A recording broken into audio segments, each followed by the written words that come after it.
Fala família do YouTube, meus amigos, inscritos. Você que ainda não é inscrito, se inscreva no canal, já dá o like para dar aquela ajuda no nosso canal. Tô passando aqui, gente, para contar para vocês a minha experiência, né, da minha gravidez, do meu primeiro filho. Eu casei com 18 anos, com 19 anos eu tive o Luca. Tanto o Luca como a Alice foram assim, as gravidez foi planejada, foi desejada, não foi nada assim pego de surpresa. E o Luca, eu fiquei sabendo que eu tava grávida dele com 18 anos. Eu lembro até a data que eu fiquei sabendo que eu tava grávida dele, foi dia 6/1, que eu fiquei sabendo que eu tava grávida do Luca. E foi uma felicidade, eu já sonhava com ele, eu já sabia assim, eu já sentia que era menino. Gente, barulho de fundo é a minha filha, ignore.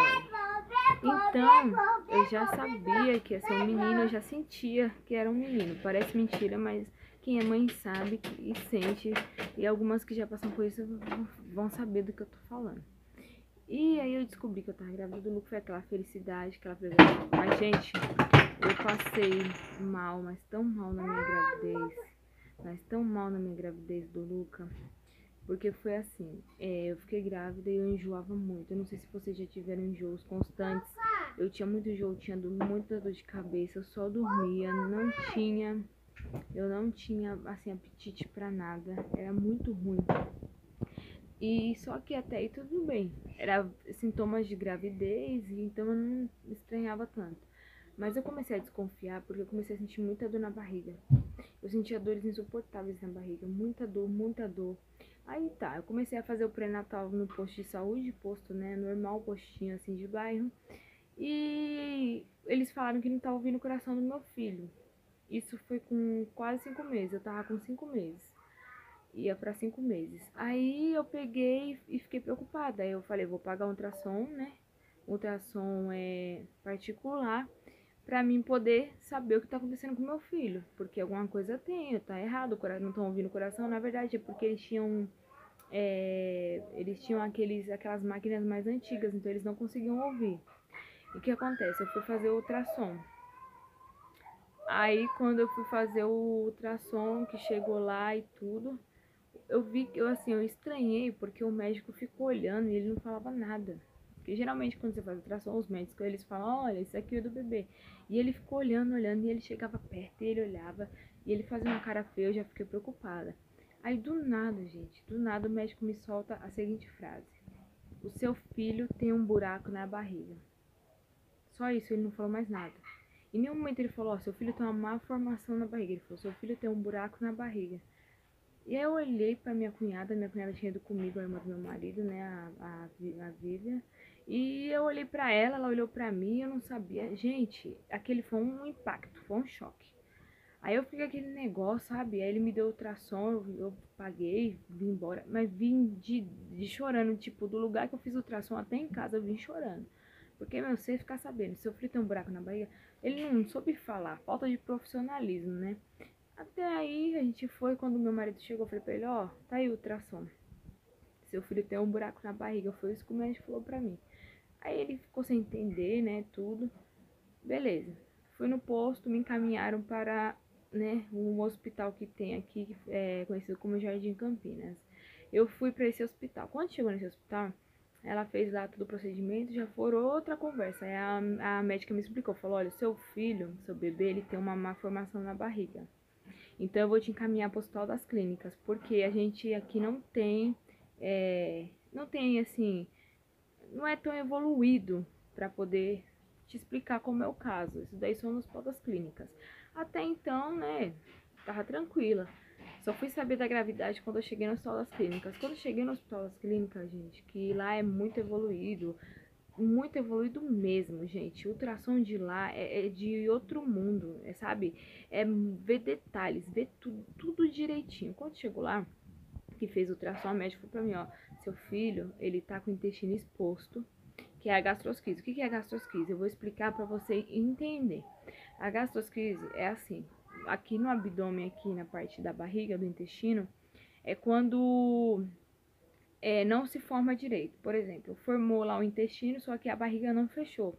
No caso do meu filho, do Luca, ela não fechou a parte do umbigo, então o intestino dele saiu pra fora. O intestino dele saiu pra fora da barriga e ficou exposto dentro da minha barriga. Ficou dentro da bolsa, né, da bolsa ali, protegido pela bolsa, mas ele ficou pra fora. Isso se chama gastrosquise. Então, eles me explicaram lá e tudo. Aí, ele falou pra mim, falou, você vai ter que se tratar, vai ter que fazer o tratamento.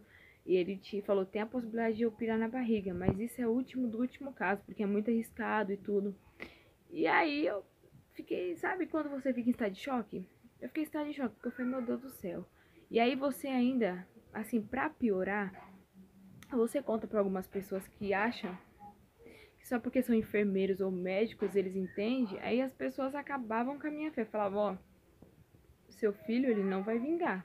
Porque isso é um caso muito raro, que não sei o que, blá blá blá, e blá blá blá, e tudo mais. E aí, o que aconteceu? Comecei a me tratar lá, gente. Aí via tudo meu bebezinho lá, tudo.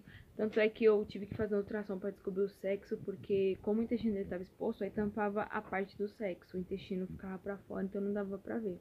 Então até o oitavo mês eu fiquei só indo lá, fazendo ultrassom, fazendo acompanhamento nas salas clínicas pra ver. Aí a médica até falou pra mim, olha, as alças do intestino do seu bebê, ela tá se desfazendo, porque o intestino tava pra fora, então ele não tava protegido pela camada da barriga. Ele tá se desfazendo. Então a gente vai ter que ver se com 8 meses não melhorar, até os 8 meses, porque a gente vai ter que fazer a cesárea. Aí tá, eu comecei a se tratar e tudo, gente, eu quase não conseguia comer. Eu passava mal direto, sentia muitas dores, muitas dores. Por isso que é muito importante para você que quer ficar grávida ou para você que já está grávida, tomar o ácido fólico, se cuidar direitinho, porque, gente, quando acontece isso, eu vou falar para vocês, a gente tem que ter muita estrutura emocional. Você pode falar assim pra mim, mas você não tem fotos do seu filho? Eu não tenho fotos dele, eu não tenho muitas fotos quando eu tava grávida dele. Por quê, gente? Eu não tive estrutura emocional para suportar. Foi muito difícil, muito difícil. Então, aí o que aconteceu, gente? Com 8 meses e pouquinho, quase 9 meses, 8 meses e meio, eu comecei a sentir dores aqui em casa. Senti dores muito forte, muito forte, muito forte. Aí eu fui pro hospital aqui, um hospital que eu não vou falar o nome, né? Mas eu fui pro hospital, fui muito mal atendida. Quando chegou lá, eles me atenderam muito mal. Aí de lá, eu fui pro Hospital das Clínicas, que já tava todos os papéis lá, papelada, tudo direitinho. Cheguei lá, gente, fui muito bem atendida, vários médicos, sabe? Aí quando chegou lá, eles foram pra fazer o meu parto e eles me levaram pra uma sala, fizeram exame de toque, de cardiotoque, pra poder ver ouvir o coração do bebê e tudo mais. E aí o que aconteceu? Eles falaram assim pra mim, você tá com 7 dedos de dilatação. Eu saí de casa, gente, eu acho que eu tava com 5 dedos de dilatação, mas como era mãe de primeira viagem, eu nem entendia muito. Então, o que acontece? Eu fui sentindo dor daqui até lá. E daqui da minha casa para o hospital das clínicas, em média, umas 2 horas. Por aí, umas 2 horas de estrada. Imagine, eu peguei e fui daqui até lá, porque só era lá. Porque se meu filho nascesse nos hospitais aqui, eles vão querer induzir o parto. E ele não podia nascer normal por conta do intestino. Se ele nascesse normal, o que acontece? Ele ia morrer. Então ele tinha que nascer lá no Hospital das Clínicas, que era o parto cesárea, que tinha os médicos preparados, cirurgião preparados. Ele já tinha que ir direto para a sala de cirurgia, então tinha todo um processo. E aí o que acontece? Eu fui pra lá, né, pro Hospital das Clínicas. Chegou lá, gente, fui muito bem atendida, foi rápido, me subiram já pra sala de cirurgia. Eu só lembro que eu tomei a hack, senti, não sei se vocês tiveram a mesma experiência, mas eu senti uma picada, parecendo uma picada de marimbondo aqui nas costas. E depois que eu levei essa picadinha, eu não senti mais nada, só senti minhas pernas formigando. E aí eu já fiquei meio lesada, já não tinha muito senso das coisas, tava meio aguada. E eu só lembro que quando foi 11h59 eu ouvi o chorinho dele, engasgado, chorando. Aí eu ouvi elas falando, coitadinho, meu Deus, tipo assim, né? Não vai viver, sabe? Tipo, é muito triste ouvir isso. Aí elas vieram e falaram pra mim, parabéns, sabe? Mas aquele parabéns, tipo assim, eu tô te dando os parabéns, mas só Deus sabe. Aí o meu marido tava lá, o meu sogro também tava. Aí falaram pro meu marido, olha, 10% de chance pra ele viver, porque o caso dele é muito grave, entendeu? Ele nasceu com o intestino exposto e tudo. Tanto é, gente, que no mesmo dia ele já foi para outro prédio, que lá no Hospital das Clínicas tem o prédio onde as mães ganham neném e tudo, e o outro prédio é o Instituto da Criança, que o meu filho foi direto para UTI neonatal. Ficou todo entubado. E eu não pensei que o caso do meu filho era tão grave. Eu pensei que ele ia, tipo, nascer, fazer a cirurgia, ia ficar uns dias e ir embora, né? Aí tá, fiquei lá, foram 2 dias de sentença. Que eu fiz a cesárea e eu fiquei no quarto com outra moça. Aí, gente, meu peito cheio de leite, meu peito descendo leite. E eu cheia de leite e o meu filho não tava lá. E a moça que tava no mesmo quarto que eu, ela não tinha uma gota de leite. E o bebê dela chorava, queria mamar. E o meu peito cheio de leite. Imagina, você dormindo sem seu bebê, você vendo uma pessoa trocar o bebê dela, vendo ela dar banho no bebê dela e você sem o seu bebê lá. Até uma enfermeira lá, ela perguntou pra mim, deixa eu ver o número de sua pulseira. Que vinham, quando o Luca nasceu, era aqueles carrinhos, sabe? Que vinha todos os bebezinhos enroladinhos no carrinho, que eles ficavam em berçários naquela época, não é igual hoje, que fica no quarto com a mãe, né? E aí a enfermeira falou assim, deixa eu ver o número da sua pulseira. Aí eu falei, né, o número da minha pulseira. Aí ela falou, então, seu bebê não tá aqui, seu bebê tá no... Seu bebê... Tá bom, filho, espera, seu bebê tá no outro prédio. Aí eu peguei e falei, nossa, sabe, me deu um baque. Aí eu fiquei lá 2 dias, gente, imagina, 2 dias.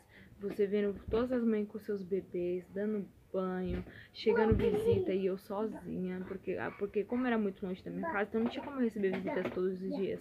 E eu sem o meu filho, o peito, gente, estourando de leite, estourando, e eu não tinha como amamentar meu filho. No 3º dia, eu tive alta. Gente, olha, eu vou falar pra vocês, foram 2 dias de sentença, eu chorava de dia e de noite. Eu só chorava no hospital, porque eu queria meu filho, eu queria meu primeiro filho, né? Vocês imaginam, o primeiro filho, você passar por isso. Foi Deus que me sustentou, porque hoje eu olho pra trás e eu falo, se fosse hoje eu não teria força pra suportar. Aí, continuando, eu tive alta no 3º dia, e aí eu fui lá ver ele, né? Aí, beleza, eu fui lá, entrei no prédio, que ele tava, Instituto da Criança. Pra mim, o caso não era tão grave, né? Quando eu cheguei lá, gente, que eu subi, que eu vi o nome, UTI neonatal.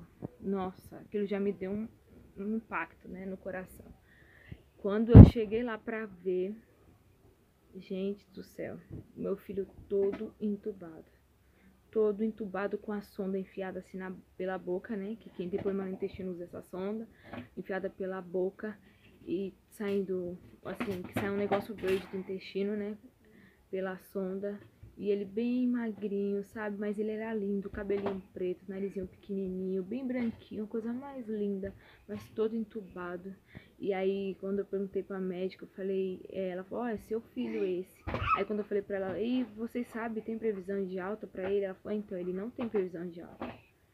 Ele não tem previsão de alta porque o intestino dele tem que funcionar, o intestino dele não funciona, a gente vai ter que esperar.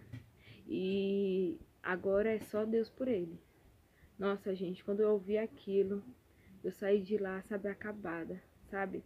Saí de lá assim, sabe? Sabe quando você não vê mais esperança em nada?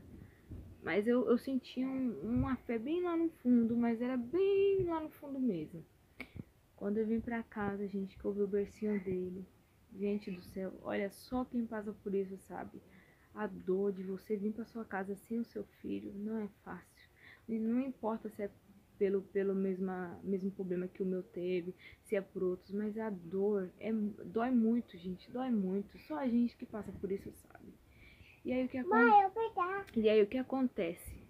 Depois disso daí, eu vim pra casa, aí fiquei em casa, aí era aquela solidão, sabe? Eu não vi o choro de bebê, meu peito cheio de leite, eu tirava, congelava, mas não adiantava porque meu filho não tinha previsão de alta. Então era uma coisa que eu tava fazendo em vão, sabe? Eu ficava pensando, falava, meu Deus, é tudo em vão. Aí a gente ficava indo visitar e voltava, ia visitar e voltava. Eu lembro até hoje, gente, que meu filho, quando eu chegava lá, eu chamava ele de príncipe, né? Eu falava, oi príncipe, a mamãe chegou. Ele tava com o olhinho fechado assim, ó, e quando eu falava príncipe, ele fazia assim com o olho, aí ele abria o olho assim e olhava pra mim, sabe aquele olho cheio de esperança, cheio de vontade de viver? Olha, gente, era o que me dava força pra poder toda vez ir lá ver ele, visitar ele. E aí aconteceu uma coisa muito incrível, gente, sabe? Meu filho ficou cheio de aparelhos.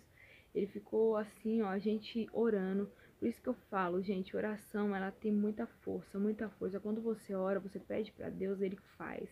Porque a gente orando, Senhor, põe a mão, que o intestino dele funcione pra ele vir embora, Senhor. Põe a mão, meu pai, põe a mão, porque o intestino dele demorou um mês pra funcionar. Ele ficou lá um mês pro intestino funcionar. Aí depois que o intestino funcionou, ele ficou mais quase 25 dias pra poder vir embora. Esperando, né, pra ver se dava alguma recorrência, se aconteceu alguma coisa. Eles ficaram esperando ainda. Aí que acontece? A gente chegava lá e visitava ele. Meu marido ia também, porque no começo eu tava de cesárea. Então, quando você tá com parto cesárea, é ruim pra você ficar andando de ônibus e tudo. E meu marido ficava indo ver ele depois do serviço. Todo dia meu marido ia ver ele depois do serviço. Graças a Deus, meu marido, assim, ele me deu muita força, porque não é fácil. Aí, gente, depois disso, né, dele ficar lá e tudo, eu indo ver ele. Teve um dia, gente, que eu dormi lá, né? Que eu não podia dormir no começo, aí depois eles liberaram. No dia que eu dormi, uma enfermeira, porque eu vou falar pra vocês, tem certos tipos de enfermeira que eu não sei pra que se forma pra ser enfermeira, é só Deus na causa. Ela falou pra mim, ó, hoje vamos dar banho no seu filho. E ele com um cateter na cabeça, no corpo, ele tava cheio de fio recebendo soro, vários antibióticos. Aí ela falou assim, vamos dar um banho no seu filho. Aí eu fiquei toda feliz, vamos dar um banho no meu filho. Gente, quando ela pegou meu filho, colocou no meu colo, que eu vi a barriga dele assim, ó, de fora a fora, toda costurada, eu não aguentei. Sabe quando você tá no seu limite de ser forte, de suportar tudo e chega dá aquele nó na garganta que você fala, até aqui eu aguentei, eu não aguento mais. Eu comecei a chorar e a lágrima caía e eu com ele no colo, sabe? A lágrima caindo e eu, por que, meu Deus? Por que, meu Deus? Porque eu vou falar pra você. Você vê um idoso sofrendo, dói. Você vê uma criança sofrendo, dói. Mas um bebê, gente, um bebezinho, é uma coisa que mata a gente por dentro, sabe? Dá aquela dor na alma que você fala, meu Deus, o que foi que eu fiz? E aí o que acontece? Aconteceu isso, eu levei esse baque e vim pra casa. Gente, eu não sei. Muita gente me pergunta, por como você não teve uma depressão? Eu não tive uma depressão porque Deus não permitiu. Deus não permitiu que eu tivesse. Porque eu não sei como que eu não tive uma depressão. Vou vir aqui, gente, porque meu celular tá descarregando. E eu tenho que pôr no carregador. Eu não sei porque eu não tive uma depressão. Foi Deus na minha vida, porque, olha, eu vou falar pra vocês, é muito difícil. Só quem passa sabe. E em meio a tudo isso, eu suportei, eu não sei como, foi Deus na minha vida. E aí passou, aí eu lembro até como se fosse hoje, que teve um dia que a gente tava indo, fazia 1 mês e 24 dias. Não, 1 mês e 25 dias. Que a gente tava indo ver, que a gente ia ver, e sempre as mesmas notícias, nunca falava de alta e nada. Aí eu sentei na cama e eu falei pro meu marido, você vai ver ele? Ele falou, eu não vou mais. Aí eu falei, eu também não vou. Aí você pode falar assim, nossa, mas você falou que você não ia ver mais seu filho. Sabe por que eu falei? Porque eu estava no meu limite. Tem hora que você chega no seu limite. Eu não via mais esperança. Eu não via mais nada. E aí o que acontece? Meu marido falou, eu também não vou. Eu falei, então a gente não vai hoje. A gente vai amanhã, vai depois, eu não sei, mas hoje a gente não vai. Gente, quando a gente acabou de falar isso, a gente sentou na cama, que eu vi aquele choro, que deu aquele nó na minha garganta, ligaram na casa da minha sogra. Sem mentira nenhuma, meu marido é testemunha, e Deus, e minha sogra, lógico. Ligaram na casa da minha sogra e falaram, olha, a mãe do Lucatone tá aí, que o nome do meu filho é Lucatone. Ela falou, tá, ela falou, fala pra ela que ele tá de alta. Gente, foi uma coisa incrível. No dia que a gente chegou no nosso limite, por isso que a gente tem que acreditar que Deus não vai nos dar um fardo maior do que a gente possa suportar. Porque naquele dia, realmente, a gente estava no nosso limite. Tanto eu como meu marido estavam no nosso limite. E na hora que a gente chegou no limite total, que não tinha mais forças, espiritualmente falando, carnalmente falando, a gente não tinha mais forças para aguentar aquela situação, Deus colocou um basta. Foi um dia que a gente falou, não vamos mais, que a gente não aguenta, mas Deus falou, pois é agora que eu vou agir. Fora que meu filho teve alta, E eu vim pra. Ele ia me ligar, a gente foi. Nossa, gente, aquele foi o dia mais feliz da nossa vida. Eu lembro como hoje, que foi o mesmo dia do aniversário da Alice. É o mesmo dia que a Alice nasceu. Foi o dia que o Luca teve alta, há 9 anos atrás. Que foi dia 4/10. Foi quando eu ligaram e falaram: olha, vem buscar ele porque ele teve alta. Gente, foi uma felicidade. A gente foi com todo prazer. Eu separei as roupinhas dele. Eu preparei tudo direitinho. O bercinho dele, deixei tudo arrumadinho, fui buscar ele. Gente, foi a maior felicidade do mundo. Você sabe por quê? Foi a maior felicidade do mundo? Porque só Deus sabe. A maioria das crianças que nasceram com o problema do meu filho no hospital das clínicas, a maioria morreu. Morreu porque não suportou. Uns ficaram com o intestino em bolsa, outros não suportaram a cirurgia. E o meu filho foi um milagre, porque ele conseguiu sobreviver. Então você imagina quando você recebe a notícia: olha, seu filho teve alta. Gente, foi uma coisa assim terrível. Assim, eu fiquei surpreendida com como Deus é fiel, como ele foi fiel nas nossas vidas. E hoje o Luca tem 9 anos. Tem 9 anos, graças a Deus ele não tem nada assim. Aconteceu algumas coisas depois, eu vou gravar outro vídeo contando pra vocês que teve, com 1 ano e pouco, ele quase morreu. Deu um nó no intestino dele, mas eu vou contar no próximo vídeo os detalhes pra vocês direitinho como foi, pra vocês entenderem, tá? Eu espero que vocês compartilhem o vídeo, tá bom? E essa foi a minha experiência com o Luca. E eu vou gravar pra vocês, tá bom? Um beijo e até a próxima.